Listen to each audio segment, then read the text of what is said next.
औज़ुबिल्लाहिमिनश्शैतानिर्रजीम बिस्मिल्लाहिर्रहमानिर्रहीम। सभिनी दोस्तनि साथियुनि खे अस्सलाम वालेकुम। जियां त मां लाइव फ़क़ति अहम मसइलनि ते ईंदो आहियां, अॼु बि हिकु अहम मामिलो आहे जंहिंजा इतला असांखे मिलिया आहिनि,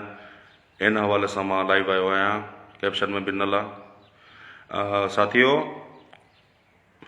मोअज़्ज़िज़ उस्ताद बिरादरी, जियां त मूंखे कंहिं मोहसिन जेको आहे मुख़्तलिफ़ दोस्तनि जेको आहे इहे इतला ॾिना आहिनि त सिटी मीरपुर माथिलो जी जेकी STR आहे, स्टूडेंट टीचर रेशो जे हवाले सां उहा ठही वई आहे, जंहिंमें असांजे जेको इलेक्शन पैनल आहे PATLF जो आज़ाद उस्ताद इनकलाब पैनल सिटी मीरपुर माथिलो, उन में उन्हनि दोस्तनि खे जेको आहे जेके दोस्त असांजा हिमायती आहिनि या जेके दोस्त असां सां मोहबत कंदड़ आहिनि, उन्हनि दोस्तनि, उन्हनि मोअज़्ज़िज़ उस्तादनि ऐं ख़ासि तौर ते असांजो जेके फीमेल टीचर्स नियाणियूं आहिनि, उन्हनि खे जेको आहे हिकु बाअसर ग्रुप जेको TO मीरपुर माथिलो जे मथां प्रेशर विझी करे मनपसंदि जेको आहे लिस्टूं तयारु करायूं आहिनि त जीअं असांखे इलेक्शन प्रोसेस खां जेको आहे उहो आउट कराए सघनि। इन हवाले सां मां लाइव आयो आहियां ऐं उन्हनि जेके उस्ताद दुश्मन जेके माफ़ियाऊं आहिनि, उन्हनि खे मां हिते वाज़े पैगाम ॾियणु चाहियां थो पियो, जेकॾहिं मुंहिंजे सिटी मीरपुर माथिलो जे कंहिं बि उस्ताद खे जिबरी तौर ते जेकॾहिं तव्हां बदिली करायो त पोइ तव्हांजी बि असां रस्ता रोक कंदासीं ऐं अहिड़ी रस्ता रोक कंदासीं जेके तव्हां सोचे बि नथा सघो। ऐं जेके असांजा मोअज़्ज़िज़ ऑफिसर साहिबान आहिनि, जेकॾहिं उन्हनि माफ़ियाउनि जे चवण ते असांजे कंहिं बि सिटी मीरपुर माथिलो जे उस्ताद खे तकलीफ़ ॾिनी वई ऐं नियाणियुनि खे तकलीफ़ ॾिनी वई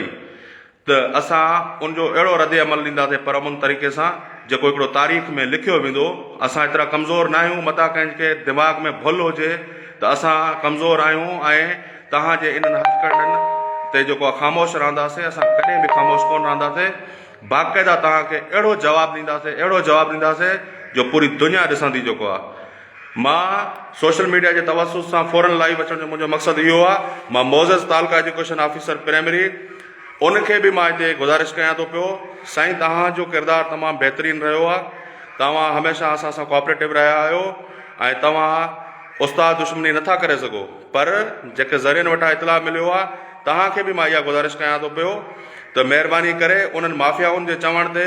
असांजे सिटी मीरपुर माथिले जे उस्तादनि खे असांखे एतमाद में वठण खां बग़ैर जेकॾहिं बदिली कई वई त पोइ अहिड़ी रस्ता रोक कबी, हीअ तव्हांजो ऑफिसूं असां हलणु कोन ॾींदासीं। तव्हांजे ऑफिसुनि में असांजा धरना हूंदा जेको आहे परअमन तरीक़े सां। इन जे करे बराए महिरबानी करे मुंहिंजी हिन वीडियो जे थ्रू एजुकेशन मिनिस्टर खे बि मां अपील कयां थो पियो, सेक्रेटरी एजुकेशन खे बि अपील कयां थो पियो ऐं गुज़ारिश कयां थो पियो त सिटी मीरपुर माथिलो में पहिरियां बि असांजे दोस्तनि खे जेको आहे तकलीफ़ूं ॾिनियूं वयूं, नियाणियुनि खे तकलीफ़ूं ॾिनियूं वयूं, उन्हनि खे परे परे जेको आहे STR जी आड़ में बदिली कयो वियो, पर हाणे ईअं हरगिज़ बि असां करणु कोन ॾींदासीं। जेको आहे मां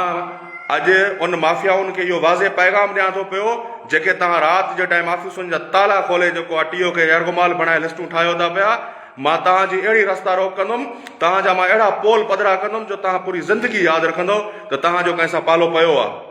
बराए महिरबानी करे जेका लिस्ट ठाही वई आहे उनखे ख़तमु कयो ऐं असांखे ऐं असांजे दोस्तनि खे उनमें शामिलु कयो। अपोज़िशन खे जेकॾहिं अपोज़िशन खे शामिलु न कयो वियो त असां भरपूर तरीक़े सां जेको आहे एहतिजाज कंदासीं ऐं असां ऑफिस जो घेराव बि कंदासीं। जेको आहे उस्ताद बिरादरी खे अपील कयां थो पियो त इन मामले ते असांजो साथ ॾियो। इनशाला कंहिं बि उस्ताद सां जेको आहे असां नाइंसाफ़ी थियणु कोन ॾींदासीं। जेको आहे वॾी महिरबानी दोस्तो, पंहिंजी दुआउनि में यादि रखंदा।